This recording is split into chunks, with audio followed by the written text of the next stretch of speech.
Halo Standers, jika pada video pertama terkait judicial review, kita telah membahas tentang apa itu judicial review, serta apa perbedaan antara uji formel dan uji material, maka pada video kedua kali ini, kita akan membahas tentang lembaga peradilan mana yang berwenang untuk melakukan pengujian atas peraturan perundang-undangan tersebut. Dengan kata lain, kemana para pemohon judicial review ini harus mengajukan permohonannya? Apakah ke Mahkamah Konstitusi ataukah ke Mahkamah Agung? Berikut pembahasannya.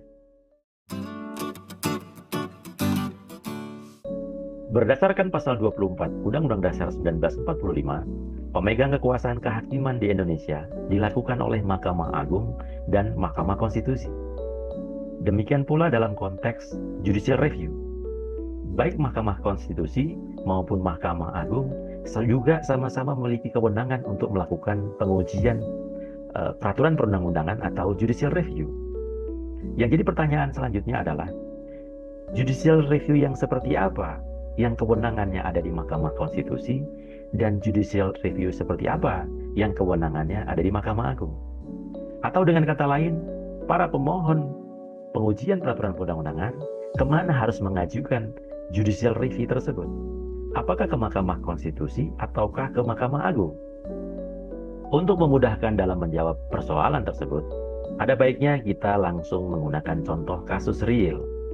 Namun sebelum kita menggunakan contoh kasus real, saya ingin menyampaikan satu disclaimer di mana contoh kasus maupun gambar yang digunakan dalam video pembelajaran ini sama sekali tidak dimaksudkan untuk tujuan politik, melainkan sekedar atau semata-mata untuk memberikan atau memudahkan Anda dalam memahami persoalan hukum yang sedang dibahas.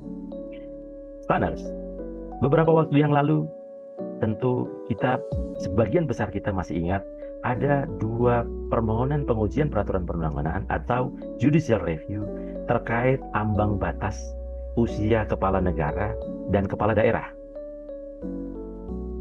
Yang menarik dari kedua permohonan judicial review tersebut adalah ketika permohonan judicial review terkait ambang batas usia capres-cawapres, dia diajukannya ke Mahkamah Konstitusi. Sementara untuk judicial review terkait ambang batas kepala daerah, gubernur, wakil gubernur, bupati, wakil bupati, wali kota, dan wakil wali kota, diajukannya ke Mahkamah Agung. Sehingga yang jadi pertanyaan adalah, kenapa untuk ambang batas usia capres-cawapres diajukan ke Mahkamah Konstitusi, sementara untuk ambang batas kepala daerah diajukannya ke Mahkamah Agung?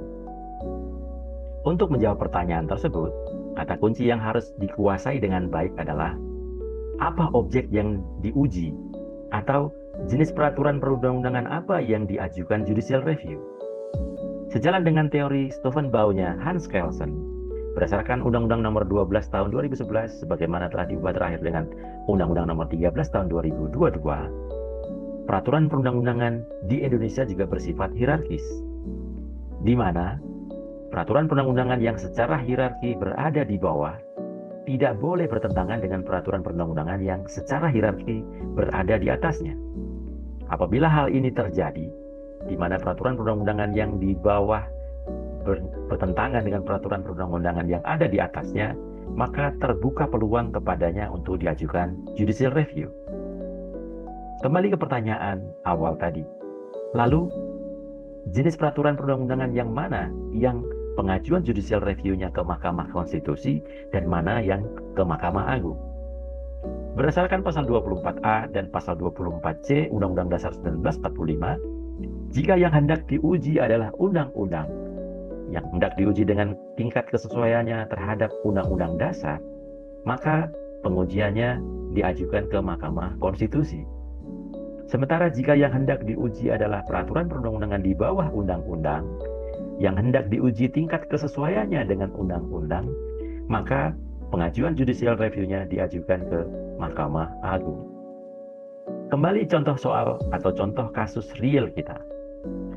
Kenapa pengajuan judicial review atas batas usia capres-cawapres diajukan ke Mahkamah Konstitusi?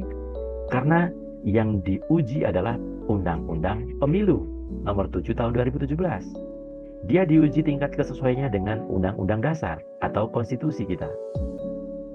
Sementara untuk kepala daerah, ambang batas usia kepala daerah diajukan ke Mahkamah Agung karena yang hendak diuji bukan undang-undang, tetapi peraturan KPU nomor 9 tahun 2020 yang hendak diuji tingkat kesesuaiannya dengan undang-undang. Demikian diskusi kita kali ini. Sampai jumpa.